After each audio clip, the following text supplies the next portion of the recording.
when we gathered all the signatures, no, yung 1/3 na signatures. It's not really diversionary tactic. It's acting on these complaints and upholding what is given to us as part of our obligation by the Constitution. Again, gusto lang namin balikan yung sinabi po ni Congressman Noy Defensor, no. We respect the timeline of the Senate. We respect their decision when they will convert the institution into an impeachment court. But we also expect these senator judges, to be impartial. Likewise, I just echo the statement of Kong Zia that we trust and believe in our senator judges, and that we trust that they would maintain that cold neutrality that would be required to properly and faithfully dispense with their functions as senator judges. Thank you. Rosalie from UNTV, you're recognized. Good morning, Kongs. Magduel lang po ako dun sa timing. Bakit po itiniming yung pong endorsement ng more than 1/3 ng House members ng 4th impeachment complaint? At ito nga po yung sinasabi ni SP Cheese na hindi pwede sa kanilang isisi yung pag-aksyon sa impeachment complaint dahil last session day nyo po in-endorse yun pong 4th impeachment complaint. As one of the prosecutors, I won't point fingers to anyone. Na-transmit na namin sa Senado at we won't put pressure on the senator judges, and we won't put pressure on the Senate to convene as an impeachment court. It's just that the Constitution provides for a trial shall proceed forthwith. And ganun lang po, kasimple para sa amin as part of the prosecution. And that's what's stated in the Constitution, and we're not saying na minamadali namin sila. So, ibig sabihin po, wala rin kayong anumang plano to compel the Senate? For example, maghain ng mandamo sa SC? I have no idea of that move on the part of the House of Representatives. At personally, kahit ako, hindi ko gagawin yon to force the Senate. Rog, do you want to say something? Well, no, I only have to agree. This is we can't speak for everyone, but I think everyone would agree. This is something that we will absolutely not do. We respect the Senate. Although we have the constitutional mandate to initiate the impeachment, the trial itself is a mandate of the Senate, and we respect that. And we look forward to the release of the rules and how they will go about it. Another question po. Total nababanggit nyo naman rin po yung diversionary tactics, pero one of your colleagues, si Representative Ungab, said diversion daw po from the real issue na 2025 budget controversies, yung impeachment versus VP Duterte. Ano po yung take nyo dito? And sabi niya rin po ay futile exercise na raw po dahil when Congress resumes on June 2, 6 session days na lang po ang meron at sinediya na po on June 13.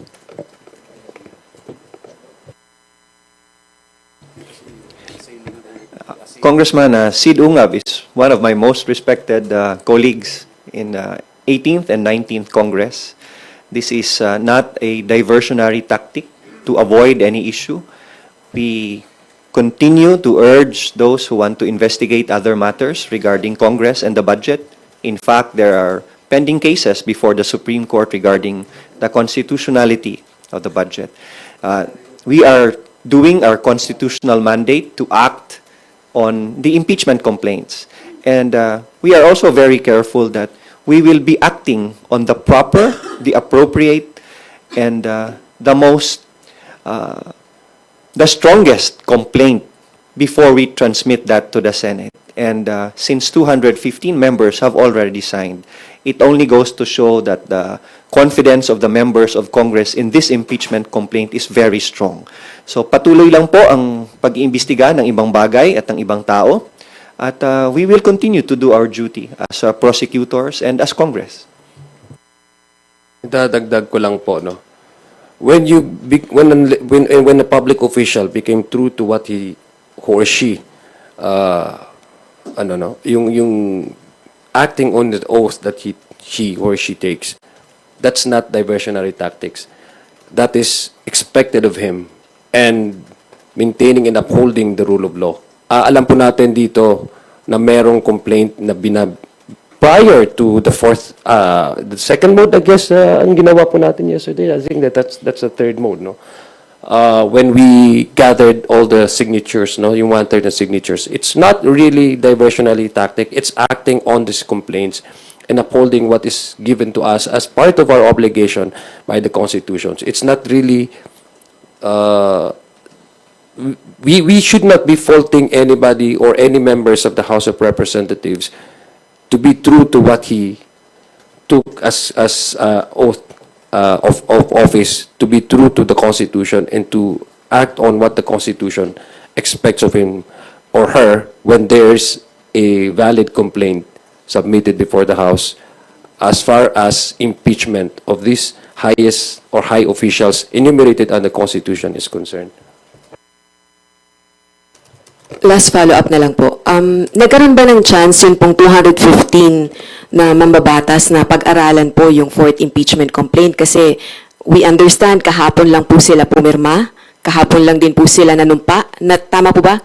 They sworn tungkol dun sa impeachment complaint. Dahil meron din pong allegation si Representative Pulong Duterte na nire-railroad po yung impeachment against VP Duterte. Nabigyan sila ng kopya, nabasa nila yung impeachment complaint bago sila pumirma. In addition lang po, no, as Kong Noy mentioned, there was also party consultation, so they were actually part of the crafting of the complaint. So from the start to the finish po, our members have been informed.